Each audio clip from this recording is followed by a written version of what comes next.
Have you ever heard of a temperature blanket? Have you wanted to start and not know how? Is it already a couple days into the year and you still want to try a temperature blanket? It's not too late to try. In today's video, I am going to be talking about some tips to help you be successful in your creation, colors, and what a temperature blanket actually is.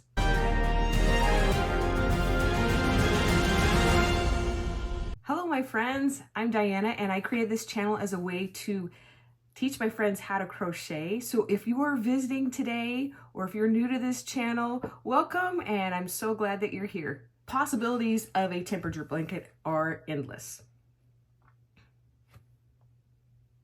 I'll be honest, I had actually never heard of a temperature blanket till probably last year. And I was talking to my mom the other day, and she's a quilter, and she says, oh yeah, that's been in the quilting world for a long time. So a temperature blanket isn't necessarily a new thing. It just is to me. So I'm excited to try this experiment. I'm excited to make this temperature blanket this year.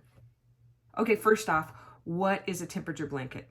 A temperature blanket is pretty much what it sounds like. It can track the temperature of each day of the year, so 365 days. Now, this could also mean you could track how you're feeling that day, or if it was windy or sunny or snowy. There's all different ways to track temperature. I saw that somebody's temperature blanket was actually a mood blanket, so they tracked how they felt that day, and I thought that was an interesting twist on a temperature blanket. So I did a Pinterest search, because don't all good crocheters and creators go to Pinterest for ideas, and I was inspired by all the different types of temperature blankets there were. You could do a double crochet, you could do a moss stitch.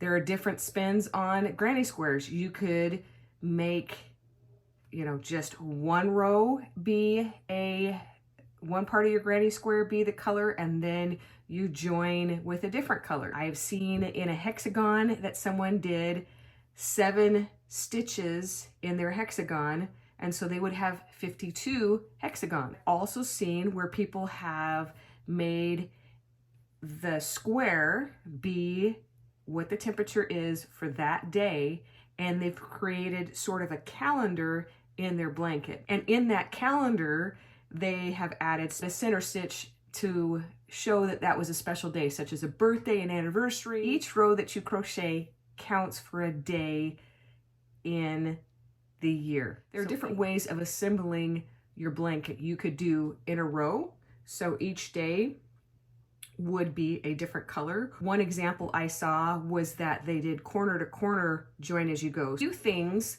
to think about as you are making your blanket. There will be variations in size due to your yarn and due to your hook, and also which type of stitch that you would like to do. So the hardest part for me was choosing what type of blanket I wanted to make. So I like to occasionally include my husband in my projects. He has good insight, and described to him what I was going to do. So he actually helped me choose some of the colors for the blanket. He's fun because he's very much into what's the temperature of the day. And for me, I decided I wanted to do a bit of a stash busting blanket, and I use Karen Simply Soft by Yarn Inspiration.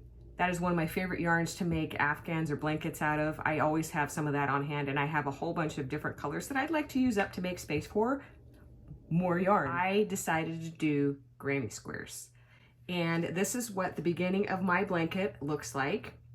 As you can see in the center, I decided to do 2 rows of color with a joining color it's a little bit darker. And I'm also going to be doing the corner to corner.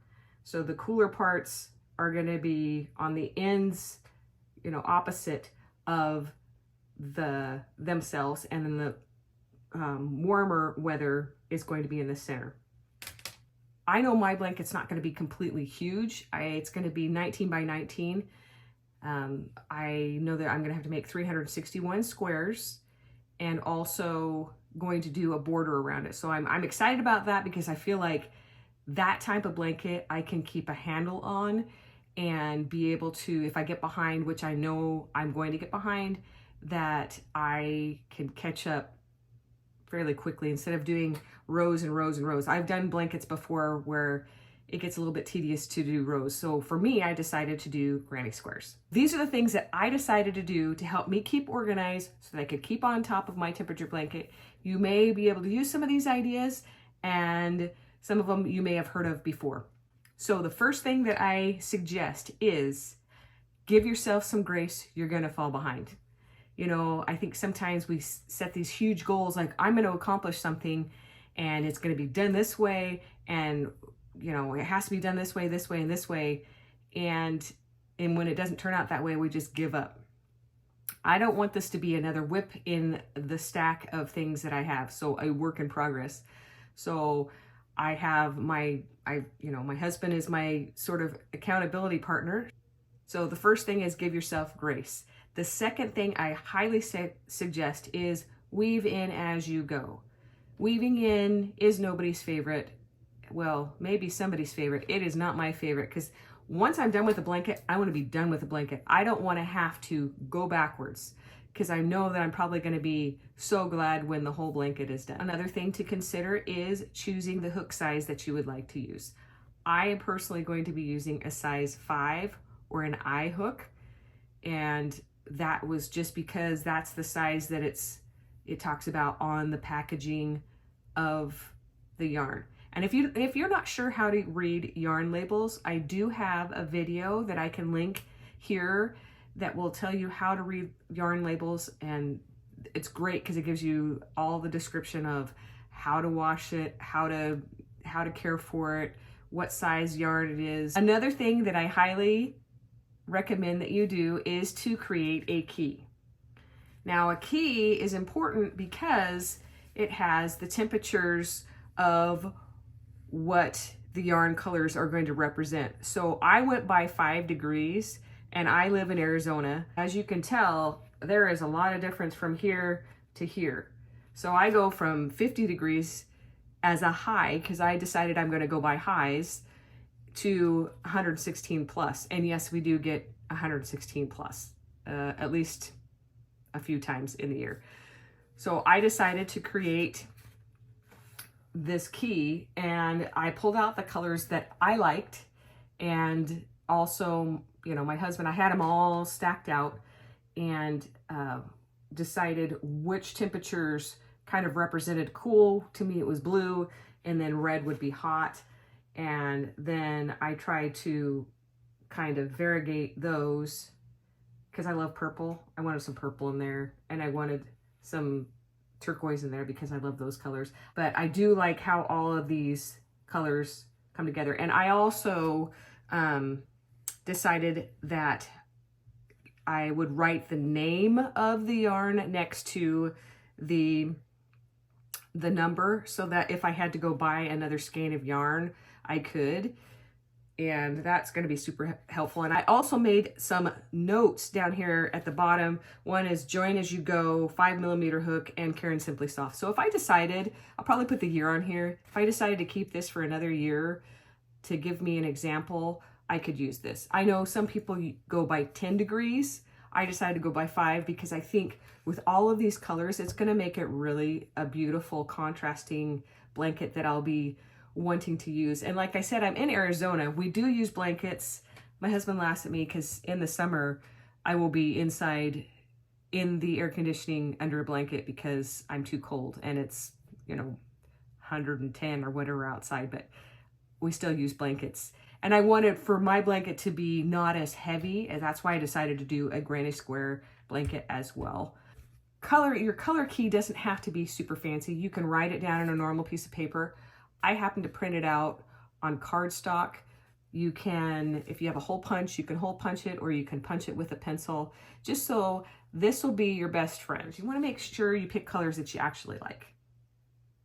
It's a blanket, you're going to use it, you want it to be in your house, you probably pick colors that you like. Something else that for me I decided to do, because I'm rolling into my track season, and I'm going to be busier in the day and I'll be coming home tired. I know I'll be tired. So I decided to print out a calendar. I put it up on my refrigerator, and on the calendar, it has a space, just a space for the temperature, the high temperature of the day. And I'm gonna write those on there, and it's great because I put it up on the fridge, so if I forget, my husband can write the number on there. And then once I've stitched that square, I color it, so then I know that square is already done. So I'm also suggesting that you be very organized. Now, if you're not an organized person, you don't have to be super, super organized. I feel like it's important to have a home for your blanket. Right now, my blanket lives in this bag. It also has the yarn inside. When my blanket gets bigger, I'll probably either go to a bigger tote or possibly a box. But for right now, since it's small, I have it in here. I don't have all of the skeins of yarn that I'm going to be using in this place, but for right now, the balls or the skeins, because I haven't wound a lot of them, are going to live in this bag, so I know where they are. I also keep my hook in here, and I also keep a pair of scissors in here. And also my key goes in this bag. Another thing that I thought about was, do I want to work on this blanket every single day? To be honest, probably not. So I picked Sunday as a day for me to work on my blanket so I can work up the squares. And, you know, if I've worked on it during the week, that'd be great, but Sunday will be my catch-up day, and I can stay current with my blanket. I know I'll probably have vacations in there and people visiting or something like that, but I can keep track of that on my calendar and feel good about the progress I make. And the way that I'm doing it, I think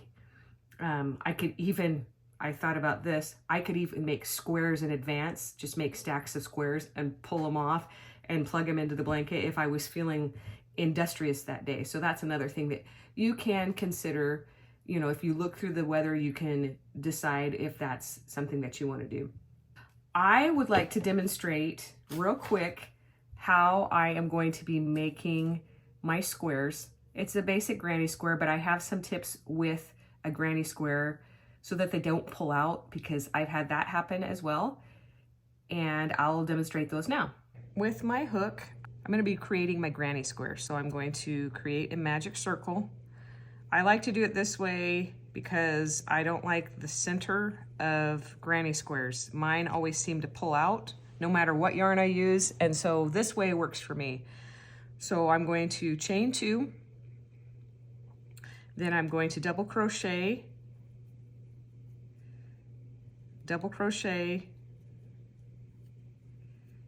chain 1, pull up my tail a little bit, double crochet, double crochet, double crochet, chain 1,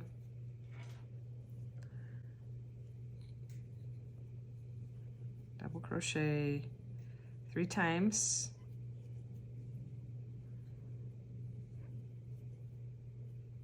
chain 1. I'm going to do that one more time. Double crochet, double crochet, double crochet, chain 1. And now I'm going to slip stitch into the top chain of that double stitch. So here, I'm going to slip stitch through there, chain 2, and I'm going to do 2 double crochets into the corner. 1, 2, chain 1, 3 double crochets.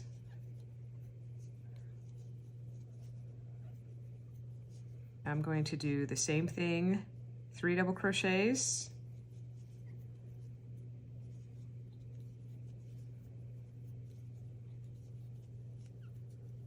chain 1,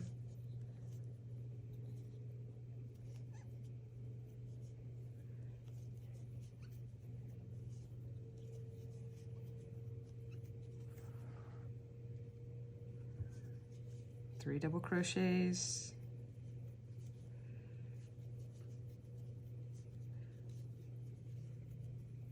chain 1, 3 double crochets,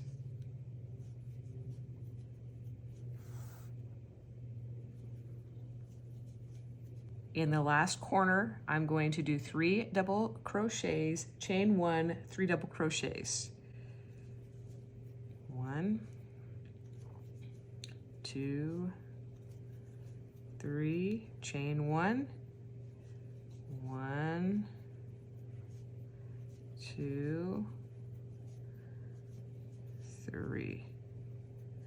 Now I'm not going to chain, I'm going to slip stitch into this top chain over here, and then I'm going to fasten off and trim it. Okay, so here is my tip for your square. So I always will work in my yarn 3 times. So I'll work it in one way, and then because this has different, I'll work it in one of the little pieces of yarn so it has a little bit more grip, and work it back the other way. So there's 2, and then I will work it in the other direction and 3. And then with my scissors, I trim it close. There you go. And now to work this in, for some reason I like to work this side in more than I like to work the center stitch. So I will work this down through the stitches in the back like this. Work it through some of those fibers down in there. And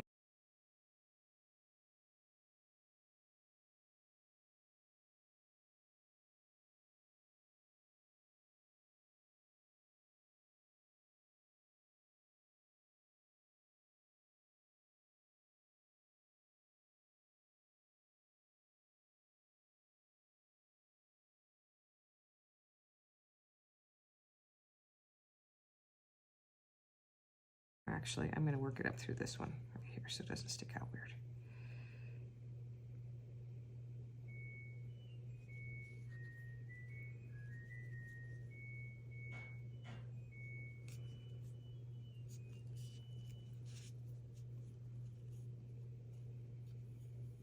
There you go.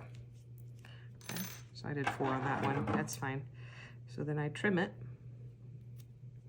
And there is my square. If I want to work it into my blanket. Now, I have a bunch of different things going on here. See, I have a stitch marker here in the corner. This actually just tells me that this is the beginning of my blanket. So I know where the beginning is. And you see how there's no stitches on this side. When I come back around to finish that, the end of the blanket, I'm going to be crocheting on this side. Okay. So now for these, this is just holding my place where I last stitched. And this right here is telling me which direction I go. So I'm working in that shape that I want. I'm going to remove this one and I'm going to put it up in the next stitch. So I know this is where I'm going to go. All right. So to make sure that this part is facing forward. This is the back side, kind of has a little bump. This is the forward side, just so I know where it's going. So I'm going to take my stitch marker out of that. I'm going to now attach this one. So chain 1. So now I'm going to show you, so I chained 1, now I'm going to double crochet 3 times.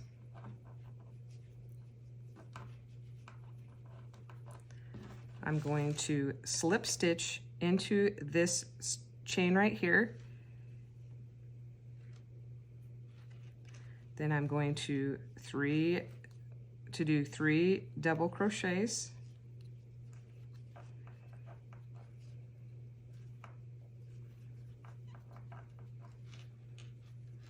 Slip stitch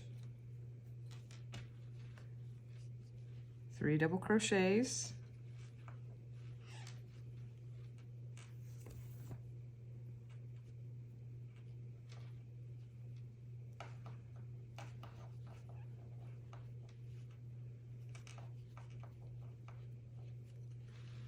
Going to slip stitch into that corner. So I'm going to slip stitch into this other corner right here. You can see that space. I'm going to slip stitch in there. And now I'm going to do 3 double crochets. 1, 2, 3. I'm going to do a slip stitch. I'm going to do 3 double crochets.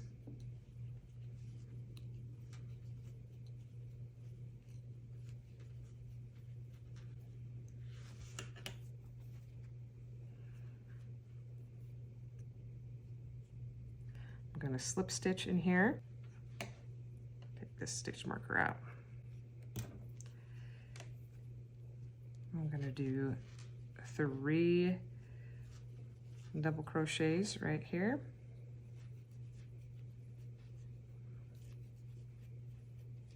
And I'm going to slip stitch into the corner.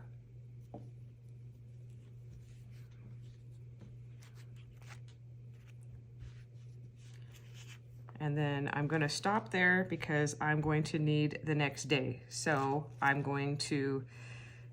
would do the same thing over in this space right here. And then when I get to the end, I work up and around. So it'll grow. So I just have to keep track of how many squares I'm doing out. It may sound complicated, but once you get the hang of it and know the direction that you're going, it totally works out fine because there's a pattern there. So that's what my blanket looks like so far. I want to know, have you ever created a temperature blanket? Will you join me this year if you haven't? It's actually not too late to do it anytime. So if you're feeling industrious, you can, with technology, you can look back at the days and write down the temperatures and work from there. I'm super excited about this project. I'll be honest, I never crochet anything for myself. I always crochet and give it away. And so I'm excited to have something that will be ours that we can keep. I will be sharing my journey with my temperature blanket on my Instagram. So if we're not friends over there, please join me over on Instagram. And I really appreciate taking the time to watch my video today. If you liked the content, please consider liking and subscribing. This actually helps my channel to grow and to reach other creators, crocheters, just like you. I hope you have a fantastic day. I made some notes. Another thing that you would like